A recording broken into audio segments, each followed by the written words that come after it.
Hello guys, तो स्वागत है आपका आज के हमारे वीडियो में। तो जैसा कि आपको पता ही है कि अभी ऑडिट सीजन कंप्लीट हो चुका है। जो भी टैक्स ऑडिट जाने थे वो सब चले गए हैं 30 सितंबर तक। उसका डेट भी एक्सटेंड कर दिया गया है 7 सितंबर तक। पर मोस्ट ऑफ CS का वर्क 30 सितंबर तक ही कंप्लीट हो चुका था। तो अभी हमने स्टार्ट किया है हमारे यहाँ पे जो भी रिटर्न्स भरने हैं इंडिविजुअल कंपनीज के फर्म के, तो उनको जिनका भी ऑडिटेड है ऑडिटेड इंडिविजुअल्स के, तो उन सबका अभी हमको रिटर्न प्रिपेयर करना है। तो रिटर्न प्रिपेयर करते वक्त इंडिविजुअल और फर्म के केस में कौन कौन सी बातों का ध्यान रखना है उसके बारे में पूरा डिटेल आज की वीडियो में जानने वाले हैं। तो होता कुछ नहीं है, बहुत सिंपल से जो भी प्रोसीजर्स है वो फॉलो करने पड़ते हैं आपके जीनियस सॉफ्टवेयर में। तो क्या क्या चीज़ें करनी पड़ती है उसके बारे में चलो वन बाय वन जानते हैं। तो चलिए स्टार्ट करते हैं। जैसे कि आपको कोई इंडिविजुअल रिटर्न बनना है, तब जाइए इनकम टैक्स में, फिर जाइए कॉम्पिटिशन में, मतलब इनकम टैक्स में, फिर आप उस इंडिविजुअल का नाम लिखा, फिर आपको जाना है सीधा जनरल इन्फॉर्मेशन में। जनरल इन्फॉर्मेशन में जाने के बाद में आपको जो भी ऑडिट इन्फॉर्मेशन होगी या फिर अदर इन्फॉर्मेशन करके एक सेक्शन आता है, उसमें आपको जो भी आपका ऑडिटर अपॉइंट हुआ था आपके 3CD के लिए, मतलब कि आपके टैक्स ऑडिट के लिए, उसका आपको डिटेल्स डाल लेना है। वो आप इंपोर्ट भी कर सकते हो आपके जो भी आपने फॉर्म भरा 3CD में, उसमें से फिर आपका टैक्स ऑडिट का डेट कौन सा था वो आपको डाल देना है। वो भी आप इंपोर्ट कर सकते हो 3CD में से आपके।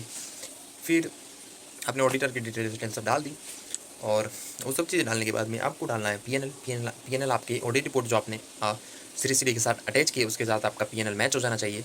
तो आपको PNL मैच कर देना है।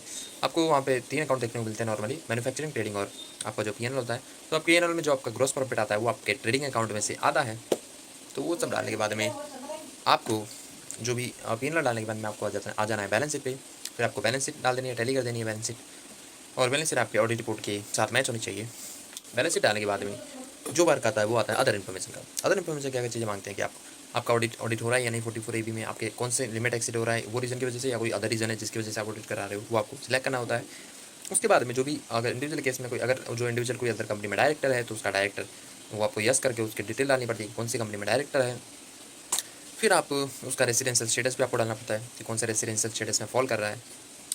और फिर उसके बाद में अगर लास्ट बात करें, आपने सब चीज़ें डाल दी, अपने सभी फॉर्मेलिटीज़ पूरी कर दी, तो उसके बाद में जो भी एरर्स आ सकती है जब आप ई फाइलिंग पे जाते हो, तो वो एरर्स के बारे में थोड़ा डिस्कशन कर लेते हैं। एरर्स आ सकती है जैसे कि आपने AISTS आपका इंपोर्ट नहीं किया, 26AS इंपोर्ट नहीं हुआ तो उसका एरर आ सकता है वार्निंग के अंदर। फिर अगर आपका कुछ भी मतलब कि आपने कोई भी डिटेल्स अनकम्प्लीट रखी, पूरी नहीं की, तो उसका भी एरर आ सकता है। अगर आपका टैक्स पेबल बाकी है, टैक्स भरना बाकी है, तो उसका भी डिफेक्टिव रिटर्न का एरर आ सकता है। या तो फिर आपका डेप्रिसिएशन का एरर आ सकता है 1-2 रुपये का। अगर आपने कोई फिगर ऊपर नीचे कर दी तो भी उसका भी एरर आ सकता है। तो एरर बहुत सारे आ सकते हैं, और वहीं पे जहाँ पे एरर आया वहीं से आप अपने एरर को सुधार भी सकते हैं, वहीं से मतलब कि जाके उसको रेक्टिफाई भी कर सकते हैं। तो आपका बैंक का भी एरर आ सकता है। अगर आपने बैंक पेमेंट नहीं की तो आपका रिफंड का एरर आएगा। तो ये सब चीज़ें थी जो आप रिटर्न भरते वक्त आपको इन चीज़ों का ख्याल रखना पड़ता है, नहीं तो आप एरर में फंस जाते हो। तो इन सब चीज़ों का आपको ध्यान रखना है। तो कैसा लगा वीडियो कमेंट में जरूर बताएं, और हमारे चैनल को सब्सक्राइब करें। तो चलिए मिलते हैं अगले वीडियो में।